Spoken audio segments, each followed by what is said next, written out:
सो hey guys, आज हम देखने वाले हैं क्लास 11 के इंग्लिश के चैप्टर नंबर 1 को, जो कि है the portrait of a lady. देखो, पोर्ट्रेट का दो मीनिंग होता है। पहला है किसी का पेंटिंग या पिक्चर, और दूसरा मीनिंग है कि किसी के बारे में डिस्क्राइब करना, यानी उसके बारे में बताना। और इस टाइटल में जो पोर्ट्रेट वर्ड हुआ है यूज, इसका मतलब हुआ है किसी के बारे में डिस्क्राइब करना।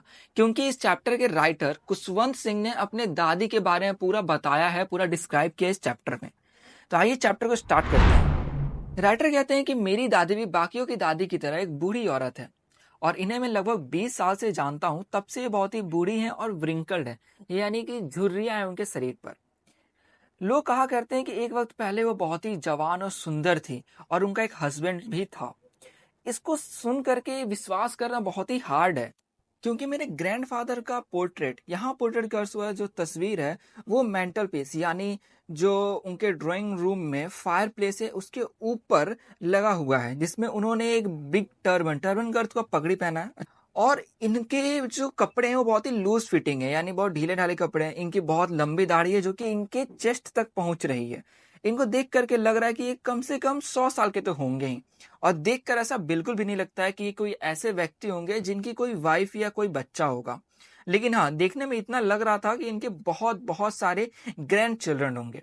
इसके आगे यह कहते हैं कि जो लोग कहते हैं कि मेरी ग्रैंड मदर बहुत ही यंग और प्रिटी थी, इस बात पर मुझे बिल्कुल ही विश्वास नहीं होता, ये रिवोल्टिंग लगता है। क्योंकि जब जब मेरी ग्रैंड मदर मुझे बताती है कि वो बचपन में जब छोटी थी तो कौन कौन से गेम खेला करती थी, तो ये सुन करके बहुत ही एब्सर्ड और अनडिग्निफाइड लगता है, यानी बहुत ही इलॉजिकल और डिसरिस्पेक्टफुल लगता है। यानी देखो, पहले क्या था कि अभी अगर आप अपने दादाजी लोग से पूछोगे तो बताएंगे कि यार मैं पहले जो है मिट्टी में खेला करता था, ऐसे दोस्त के साथ खेला करता था।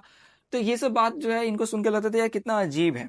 यहाँ पे ये भी अपने दादी के बचपन की कहानी को भी फेबस मान लिया करते थे कि हाँ, ये भी काल्पनिक है और इसमें भी ये हमें कोई मोरल टीचिंग दे रही है। अब अपनी दादी के बारे में बोल रहे हैं कि इनकी दादी छोटी, मोटी और थोड़ी सी बेंट है, यानी हल्की झुकी हुई है। उनके फेस पर बहुत सारे क्रिस क्रॉस ऑफ विंकल्स है, यानी बहुत सारे विंकल्स के जो लाइंस होते हैं वो दिखाई पड़ रहे हैं एकदम पूरे फेस पर, पूरे शरीर पर। उन्हें देख करके ये तो लग रहा है, एकदम निश्चित ही लग रहा है कि वो हमेशा से ही ऐसी थी, मतलब बहुत ही बूढ़ी। ये कहते हैं कि इतनी बूढ़ी है वो कि अब वो इससे ज्यादा बूढ़ी नहीं हो पाएंगी। इसके बाद कहते हैं कि वो कभी भी प्रिटी नहीं हो सकती हैं, बट हाँ, वो हमेशा से ब्यूटीफुल हैं। यहाँ प्रिटी और ब्यूटीफुल का थोड़ा डिफरेंट मीनिंग होता है। प्रिटी का अर्थ हुआ कि कोई बाहर से दिखने में कैसा है, और ब्यूटीफुल जो हो गया, आप उसके कह सकते हो कि किसी के सोच को, किसी के अंदर के इनर सेल्फ को हम लोग बोल सकते हैं। जैसे कोई कहता है कि यार तुम्हारा सोच कितना अच्छा है, तो इसको ब्यूटीफुल मीनिंग में कह सकते हैं कि यार तुम्हारे थॉट्स कितने ब्यूटीफुल है। या फिर हम लोग किसी पोयम को कहते हैं कोई पोयम कितना ब्यूटीफुल पोयम है। तो यहाँ पे ब्यूटीफुल जो है प्रिटी से थोड़ा ज्यादा डीप मीनिंग देता है। तो इससे कहते हैं कि वो कभी प्रिटी नहीं हो सकती हैं, क्योंकि वो 20 साल से जब से जान रहे होते हैं तब से उनके पूरे फेस पे झुर्रियां रहती है। लेकिन वो कहते हैं कि वो हमेशा से ब्यूटीफुल रही है। आगे अब बताते हैं कि उन्होंने एकदम व्हाइट सा कपड़ा पहना हुआ है, जो बिल्कुल ही व्हाइट है, और पूरे घर में हॉबल कर रही होती है। हॉबल का अर्थ हुआ कि बहुत ही अजीब तरीके से चलना, जैसे बूढ़े लोग जो वो थोड़ा डगमगा के चलते हैं। उनका एक हाथ उनके कमर पर है जिससे वो बैलेंस कर सके, और उनके दूसरे हाथ में beads of rosary. Beads of rosary का अर्थ हुआ है, जैसे कि आपको समझाने के लिए, अगर आप हिंदू हैं तो आप ज्यादातर जान रहे होंगे कि आपके घर में जैसे रुद्राक्ष का माला या फिर कोई और माला हो सकता है, जिससे कि आपका कोई फैमिली मेंबर जो है उसमें से एक एक रुद्राक्ष या फिर उस माले का जो मोती है उसको काउंट करते हैं और भगवान का नाम लेते हैं। तो इससे आपको भी और जिनके घर में नहीं है उनको भी अंदाजा लग गया होगा कि ऐसे ही इनके हाथ में भी एक माला टाइप का था, जिससे वो काउंट कर रही थी।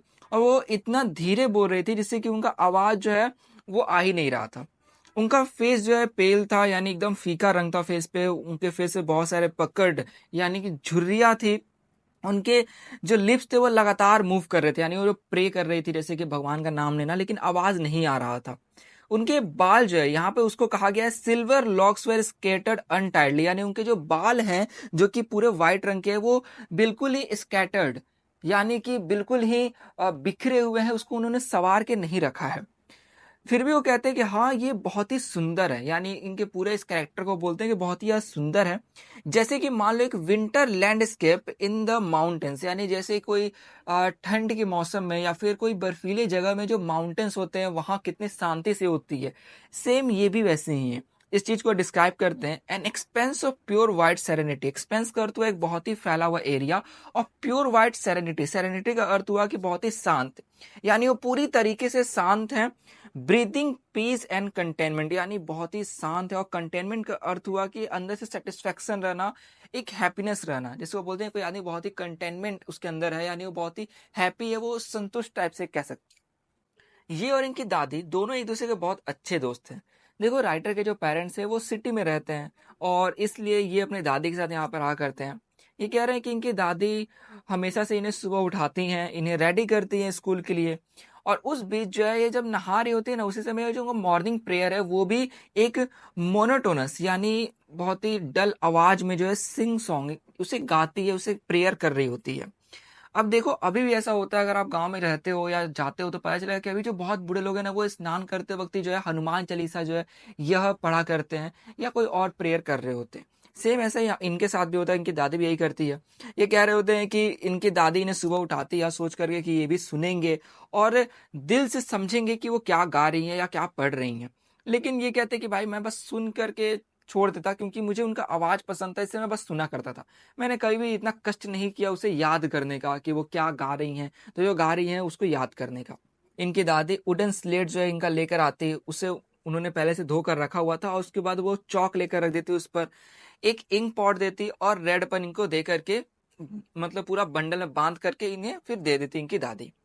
उसके बाद खाना ये जब खाते हैं तो बोलते हैं कि भाई ब्रेकफास्ट में बहुत ही थिक और स्लेट चपाटी, यानी बहुत ही थिक और स्लेट करते हुआ कि जो थोड़ा ड्राई हो गया हो, थोड़ा हार्ड हो, जिससे खाने में बोल सकते हो उतना फ्रेश ना लग रहे हो, तो वो चपाटी इसके ऊपर खूब बटर और शुगर जो है पूरा एकदम रखा गया है, उसे वो खिलाते, और उसके बाद वही लेकर के वो स्कूल की तरफ जाते। उनकी दादी जो है कुछ और स्लेट चपाटीज, मतलब वो जो हार्ड चपाटीज है उसे रख लेती, जिससे कि वो वहाँ के जो डॉग्स है, विलेज डॉग्स, उसे दे सके। यह अपने दादी के साथ स्कूल जाया करते थे। इनका स्कूल जो एक टेम्पल से पूरा अटैच्ड था। तो इनके जो टीचर थे वो एक प्रीस्ट है, यानी पुजारी हैं, वही इनको अल्फाबेट और मॉर्निंग प्रेयर जो है वो सिखाते हैं। बच्चे एक रो में लाइन से बैठे रहते हैं वरांदा में, जहाँ पर वो या तो अल्फाबेट सीखते हैं या फिर जब भी प्रेयर करते हैं तो एक कोरस में, कोरस करते हुए एक सुर में एक साथ जो है प्रेयर कर रहे होते हैं। इनकी जो ग्रैंड मदर है वो अंदर टेम्पल में स्क्रिप्चर्स स्क्रिप्चर्स का कह सकते हो, जो रिलीजियस राइटिंग्स है या फिर जो धार्मिक बुक हो गई या फिर जो भी चीज़ वहाँ पे धर्म से रिलेटेड जो चीज़ें लिखी गई हैं उसे वो पढ़ती। और जब दोनों फिनिश हो जाते हैं, यानी जब उनका स्कूल खत्म हो जाता तो उसके दोनों एक साथ जाने लग जाते हैं। जो भी विलेज के डॉग्स थे, वो जैसे ये लोग टेम्पल के गेट पे पहुंचते तो इनके पीछे पीछे आ जाते, इनको फॉलो करने लग जाते, घुर्राते लड़ते। जो भी चपाटीज जो है वो दिया करते थे तो वो उसी के लिए बस घुर्रा कर लड़ते थे। इनके पेरेंट्स जो कि सिटी में रह रहे थे, जब वो वहाँ पे कंफर्टेबली सेटल हो जाते हैं तो वो बुलावा भेजते हैं कि आइए अब आप लोग भी हमारे साथ रहने लग जाइए। अब ये इनके फ्रेंडशिप का एक टर्निंग पॉइंट था, इनके और इनके दादी का। क्योंकि ये कह रहे हैं कि भले जब वो सिटी में पहुंच गए हैं तो ये दोनों ही एक ही रूम में रहा करते थे, लेकिन अब इनकी दादी इनके साथ स्कूल नहीं जा सकती थी, क्योंकि अब ये इंग्लिश स्कूल में जा रहे थे। पहले ये जा रहे थे पुजारी वाले में, लेकिन अब ये इंग्लिश स्कूल में एक बस से जा रहे थे। रोड पर, स्ट्रीट पर कोई भी डॉग्स नहीं थे, इसलिए अब इनकी दादी जो है स्पैरो को फीड किया करती थी, जो कि उनके उस घर में कोर्ट यार्ड यानी वेरांडा में आते थे। जैसे जैसे साल बीतने लग गए हैं तो ये एक दूसरे को अब और कम देखा करते थे, लेकिन हाँ, अब भी वो इन्हें जगाती थी सुबह उठने के लिए कि उठो और स्कूल जाओ। ये जब भी स्कूल से आते ना तो इनकी दादी इनसे पूछती कि आज टीचर ने तुम्हें क्या पढ़ाया। ये अब बोलते कि कुछ इंग्लिश के वर्ड्स बोलने जाते कि इसको पढ़ाया उन्होंने, जैसे कि वेस्टर्न साइंस लर्निंग में, जैसे law of gravity, Archimedes principal, और ये जो दुनिया ये गोल है, इन सब चीज़ों के बारे में। अब ये सब सुन करके वो बहुत उदास हो गई थी, क्योंकि पहले क्या था कि वो प्रिस्ट के स्कूल में थे तो वहां पर सभी रिलीजियस टीचिंग ज्यादा हुआ करते थे। अब ये उदास हो गए क्योंकि अब ये कुछ भी मदद नहीं कर सकती थी उनके पढ़ाई में, उनके लेसन्स में। ये फिर बोलती कि इन्हें बिलीफ नहीं हो रहा है कि इस इंग्लिश स्कूल में कोई भी भगवान के बारे में या फिर जो भी स्क्रिप्चर्स है उसके बारे में नहीं पढ़ाया जाता है। यानी ये बहुत एक तरह से डिस्ट्रेस हो गई थी, एक सफर या पेन में आ गई थी कि भगवान के बारे में इस स्कूल में नहीं पढ़ाया जाता है। एक दिन आगे कहते हैं कि आज हमारे स्कूल में म्यूजिक लेसन हुआ। इस पर वो कहती है कि म्यूजिक एक बहुत ही ल्यूड एसोसिएशन का होता है। ल्यूड एसोसिएशन मतलब बहुत ही इनडिसेंट चीज है, और ये लोग वही परफॉर्म करते हैं जो हार लॉर्ड्स यानी जो प्रोस्टिट्यूट हो गए या बैगर्स यानी भिखारी हो गए, वही लोग ये चीज परफॉर्म करते हैं। जो भी जेंटल फॉक्स है, यानी जो भी जेंटलमैन हो गए, जो भी नोबल बर्थ वाले अच्छे लोग होते हैं, वो इस चीज को परफॉर्म नहीं करते हैं। इसके आगे उन्होंने कुछ नहीं कहा, वो शांत थी, और इस बात से पता चल रहा था उनके शांति से कि वो डिसअप्रूव कर रही हैं इस टीचिंग को, मतलब जो भी पढ़ाए जा रहे हैं। और वो रेयरली फिर कभी इनसे बात करती हैं। जब ये यूनिवर्सिटी जाने लग जाते हैं तो उन्हें वहां पर इनका खुद का रूम मिल जाता है, और इससे इनके जो कॉमन लिंक्स थे फ्रेंडशिप के वो सब टूटने लग जाते हैं। इनकी ग्रैंड मदर भी जो है यह एक्सेप्ट कर लेती है हर सेक्लूजन विथ रेजिग्नेशन।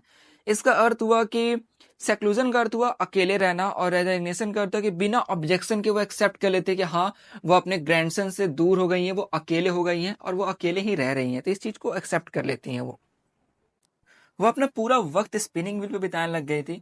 बहुत ही रेयरली वो किसी से बात किया करती थी, अदरवाइज सुबह से शाम तक वो स्पिनिंग व्हील पे रहती है और प्रेयर को जपते रहती थी। सिर्फ दोपहर के वक्त में वो थोड़ा रिलैक्स होती थी, वरांदा में जा करके वहां पर जो स्पैरोज है उनको फीड किया करती थी, रोटी के छोटे छोटे टुकड़ों को तोड़ करके। बर्ड जो है आते थे वरांदा में, वहां पर वो अ वेरिटेबल बेडलम ऑफ चिपरिंग। इसका अर्थ हुआ कि एक बहुत ही कंफ्यूज नॉइज, यानी बहुत सारे बर्ड जो है चिरपिंग का साउंड कर रहे थे, एक नॉइस आ जाता है जो कंफ्यूजन क्रिएट करता है, तो बहुत ज्यादा आवाज हो गया उनके चिरपिंग का। वो बर्ड्स आते और इनके पैरों पे, इनके सिर पर, इनके शोल्डर्स पे आकर के बैठ जाते, लेकिन ये कभी भी उनको हटाती नहीं थी, यानी सू नहीं करती थी, बल्कि ये उस समय स्माइल करती थी। और पूरे दिन में ये जो आधा घंटा का वक्त था ना, ये इनके लिए सबसे हैप्पीएस्ट आवर था। अब राइटर जब डिसाइड करते हैं कि वो अब्रॉड जाकर के पढ़ेंगे, तो उस समय ये पूरा श्योर रहते हैं कि इनकी ग्रैंड मदर बहुत ज्यादा अपसेट हो जाएंगे, क्योंकि ये 5 साल के लिए बाहर जाने वाले थे और ये कह रहे थे कि जो कि उनका उम्र इतना ज्यादा है तो कोई कह नहीं सकता है। इसका अर्थ हुआ कि क्या पता उनका 5 साल बाद जब ये आए तो उस समय रहे ना रहे उनकी दादी।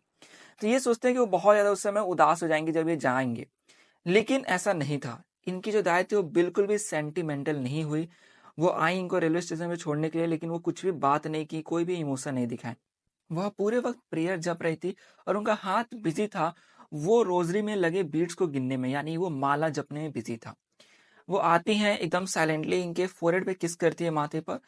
उस समय ये राइटर कहते हैं कि मानो कि वो उनको आखिरी निशानी लगा, last sign of physical contact between us, यानी कि वो जो उन्होंने किस किया था, इनको लगा कि ये किस उनके आखिरी उनका फिजिकल कांटेक्ट है दोनों के बीच में, क्योंकि इनको लगा था कि बाद में आए 5 साल बाद तो ये रहेंगे या नहीं रहेंगी।